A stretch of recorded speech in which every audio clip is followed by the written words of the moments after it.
미국 대통령은요, 항상 그 현직에 있을 때 네. 본인의 그 세금 신고, 그거를 항상 공개하는 게 거의 관례처럼 받아들여졌는데, 네네. 이제 트럼프 대통령은 그걸 안 했어요. 근데 당시에 루머가 네. 저 사람은 네.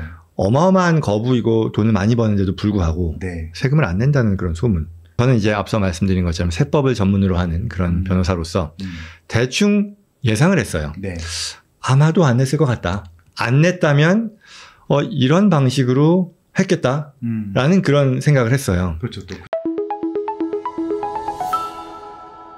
오늘 팟의 초대석에서는 미국 쪽 파트너로서 또 정말 멋있는 강연을 해주셨던 존청 대표님 모셨습니다. 현재 JCN 컴퍼니 대표이사십니다. 안녕하십니까, 대표님? 네, 안녕하십니까. 불러주셔서 감사합니다. 아유, 무슨 네. 나와주셔서 영광입니다. 네. 네.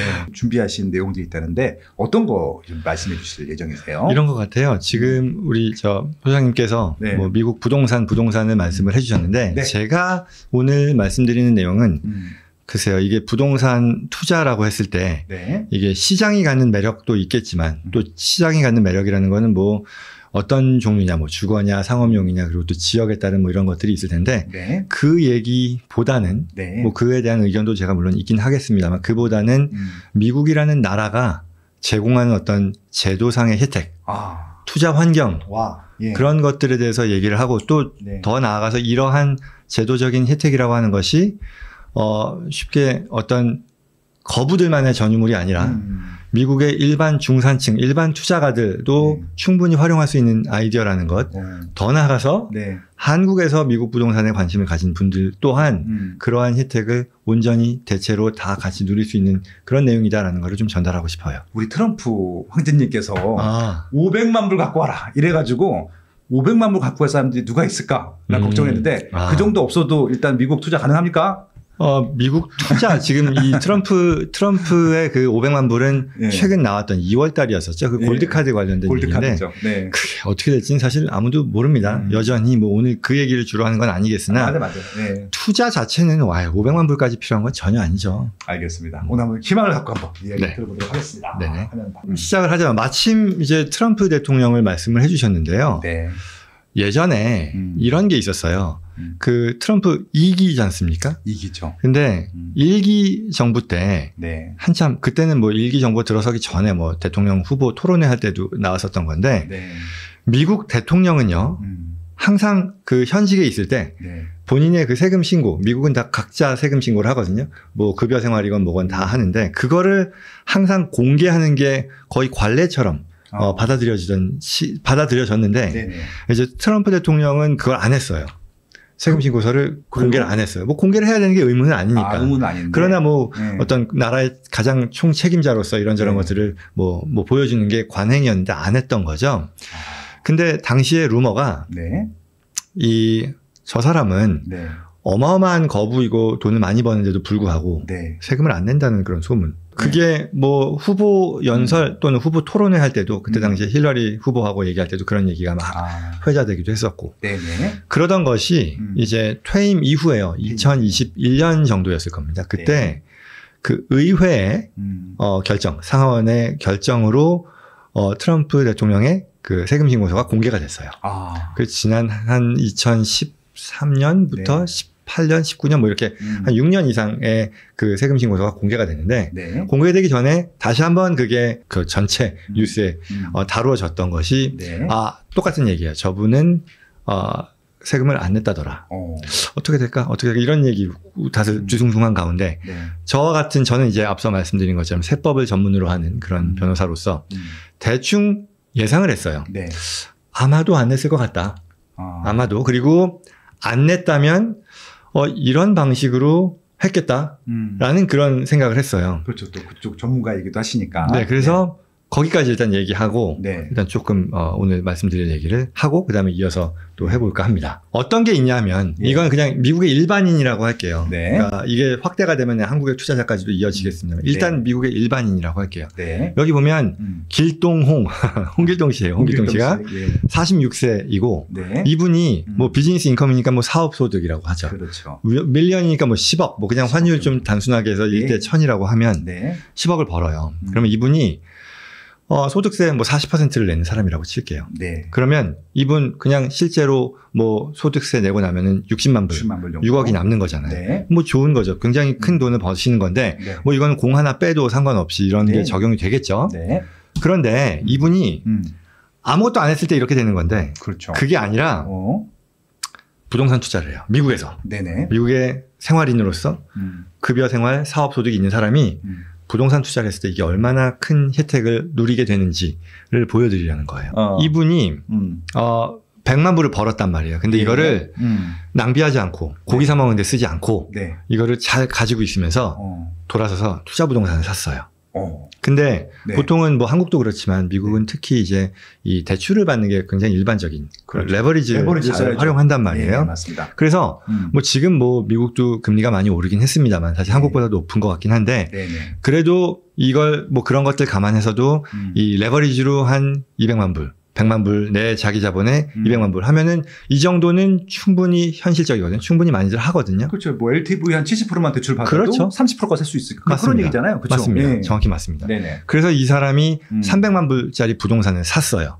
샀습니다. 그러면 이분이 어떻게 되냐면요. 네. 미국에는 당연한 얘기지만 이 영상 보시는 분들은 당연히 이걸 잘 아시겠습니다만 감가상각이 있잖아요. 그렇죠. 임대부동산으로 사용하니까 네. 이거를 그 부동산이 수익을 내는 그 기간에 걸쳐서 부동산에 대한 투자 자금이 비용 처리가 된다. 이게 감가상각이고 그 기간을 내용연수라고 부르는 거잖아요.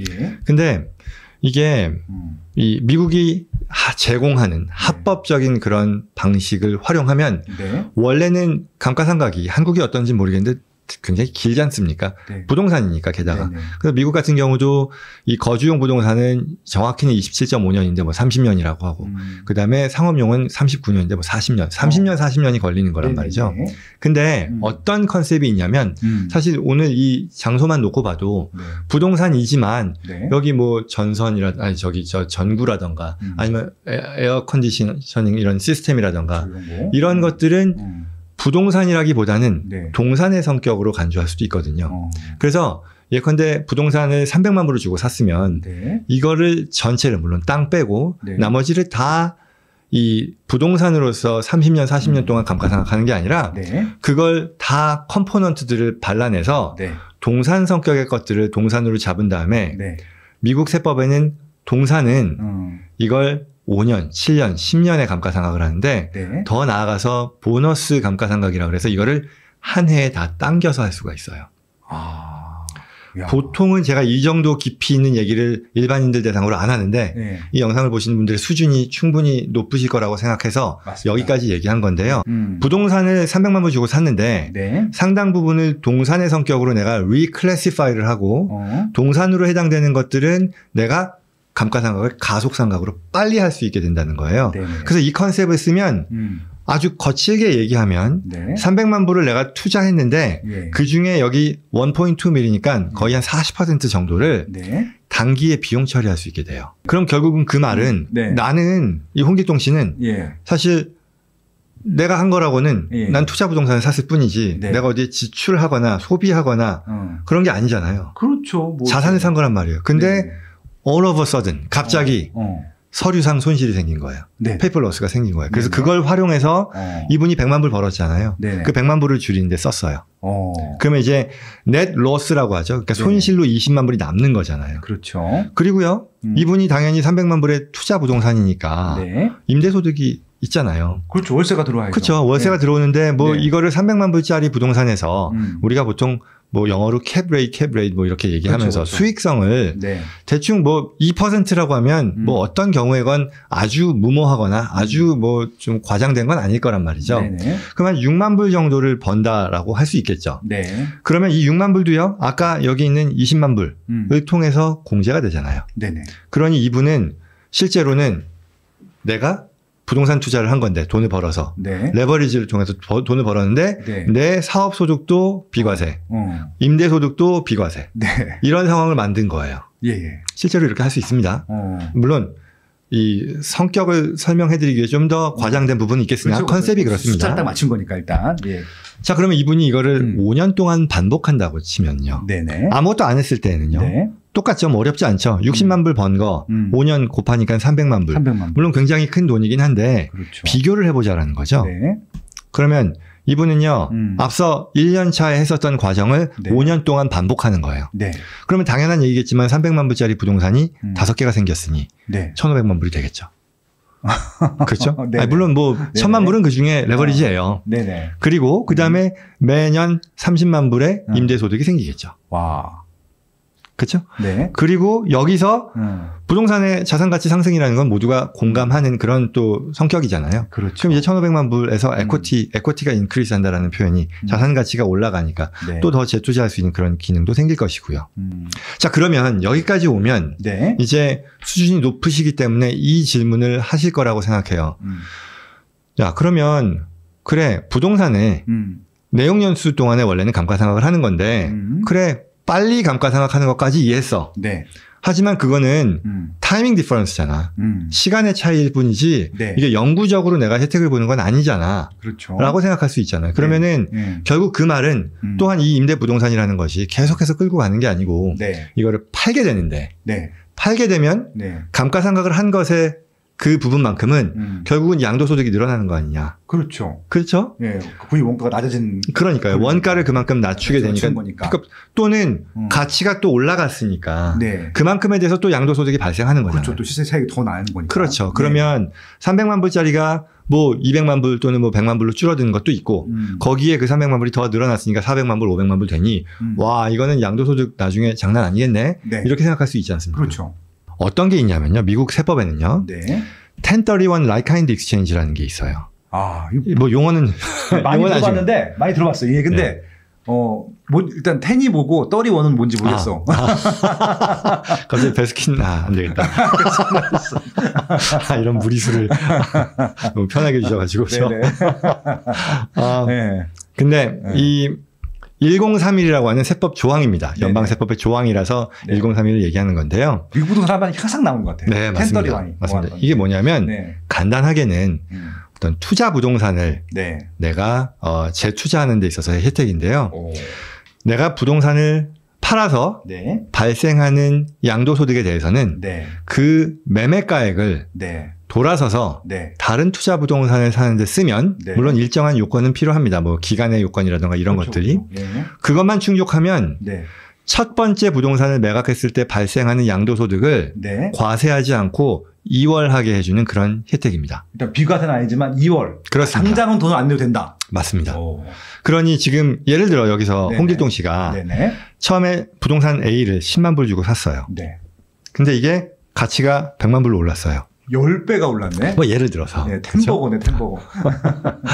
그래서 여기에 누적된 게 90만 불의 캐피탈 게인, 이게 뭐 양도소득을 말하는 건데요. 캐피탈 게인. 그럼 이거를 팔면 네. 90만 불에 대해서 원래 과세되잖아요. 그렇죠. 근데 이 분이 어. 이 100만 불로 팔고 나서 네. 이 100만 불을 다른 부동산을 사는데 네. 썼다라고 하면 이 90만 불이 과세되지 않고 2월 된다는 뜻이죠. 아, 그 100만 불 산 부동산으로. 그렇습니다. 예, 예. 결국 그건 좀 테크니컬하게 기술적으로 얘기하자면 이 새로운 부동산의 베이시스, 원가를 100이 아니라 10으로 낮춰준다는 게 될 거예요. 아.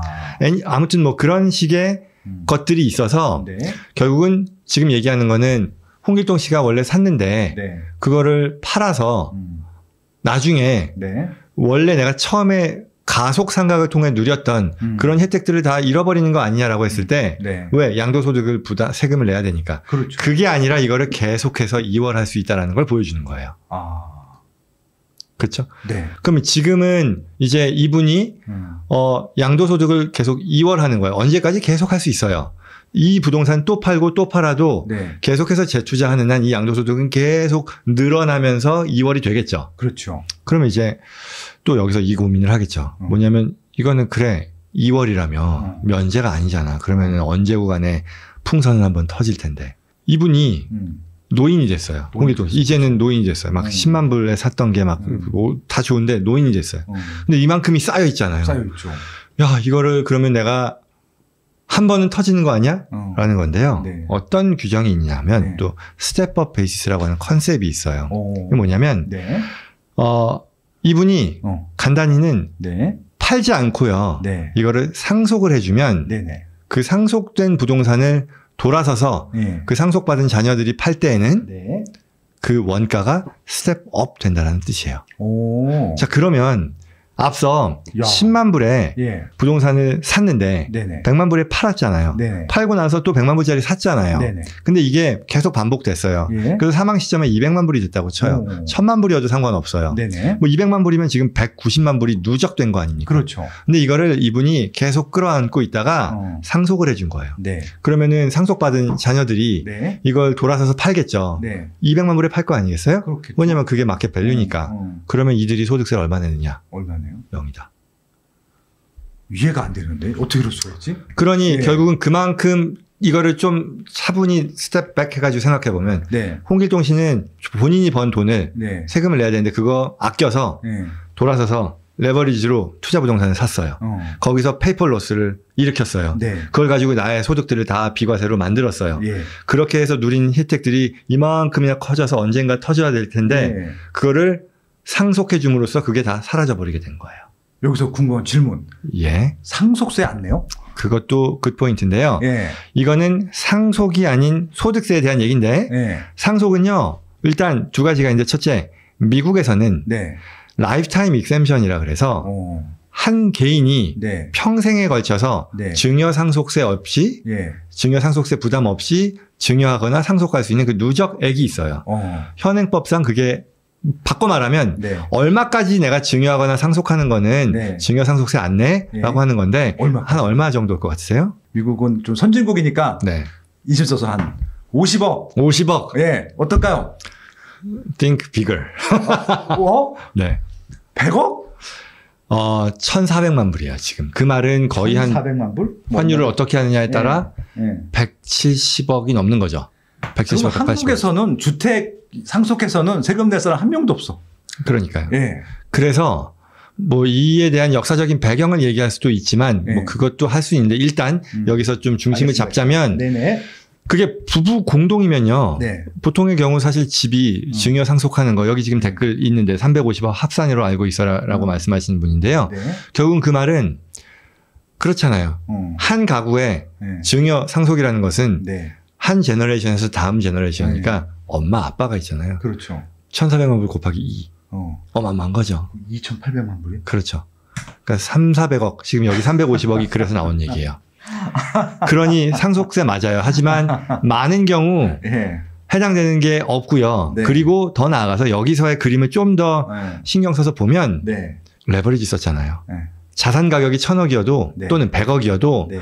내 상속세 부과액은 네. 1,100억이 아니라 거기서 레버리지 뺀 금액이잖아요. 또 그건 더 내려가는 거죠.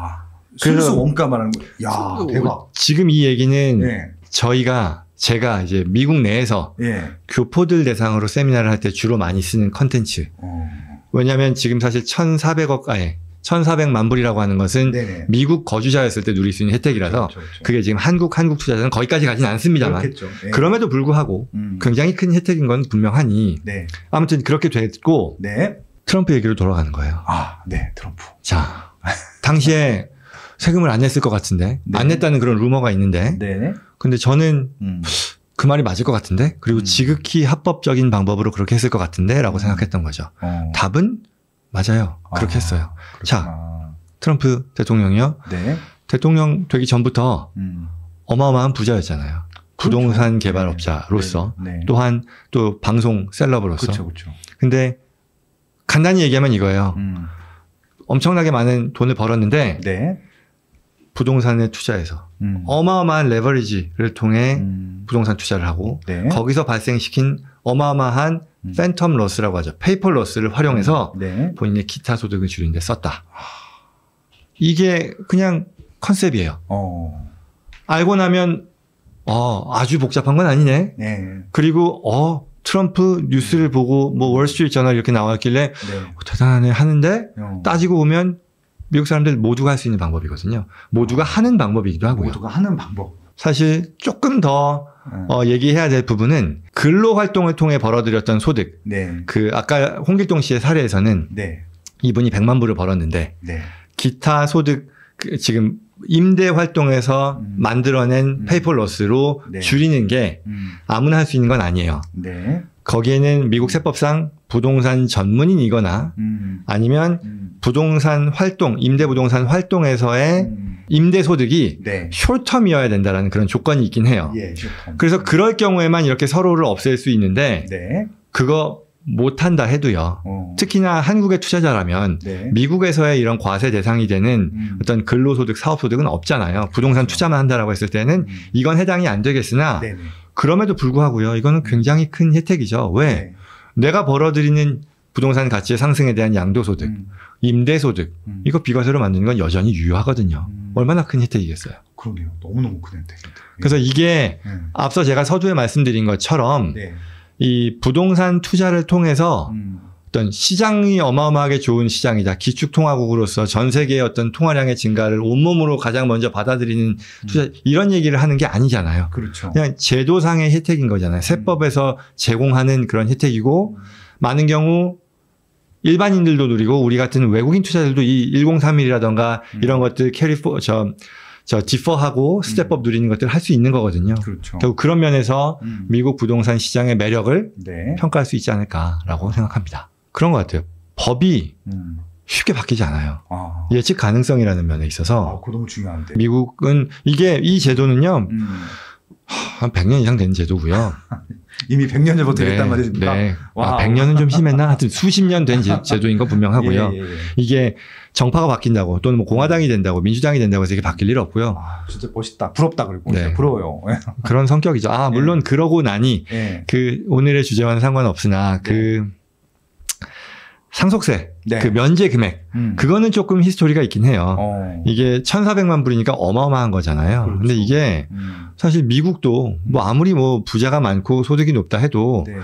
어떤 한 가구를 놓고 봤을 때 네. 400억 이상의 재산을 다음 세대로 넘기는 집이 뭐 얼마나 있겠습니까? 그 정도면 미국에서 엄청 부자인 거죠? 그럼요. 그렇다 보니 그게 그럼요. 당연히 3천만 불 이상이면 울트라 하이 네트워스 패밀리로 들어가니까 그렇죠. 네. 그러면 이게 증여상속세라고 하는 제도가 네. 미국에서는 어쩌면 사문화되다시피 한 거 아니냐라고 얘기하는 것도 맞아요. 그렇죠. 일반인들하고는 거의 관계가 없는 법이겠네요. 그렇죠. 예. 근데 이게 법이요. 사실은 늘 그랬던 건 아니고요.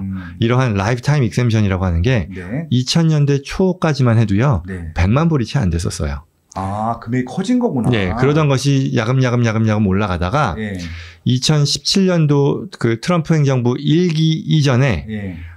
금액이 한 500만 불, 600만 불 이 정도 됐었어요. 그래서 이게 그때도 다시 내려가려나 뭐 이런 걸 했는데 트럼프 대통령이 뭐 당시 2017년도에 세법 개정이 엄청나게 이제 미국 세법 역사에서 큰 변화를 굉장히 급진적인 그런 거였었거든요. 법인세도 막 원래 35%였던 게 그때 21%로 떨어지고 그러다 보니 이게 당시에는 이런 정치적인 긴장감들이 당연히 있을 수밖에 없어서 그 법을 영구법으로 하지 않고 한시법으로 했었어요.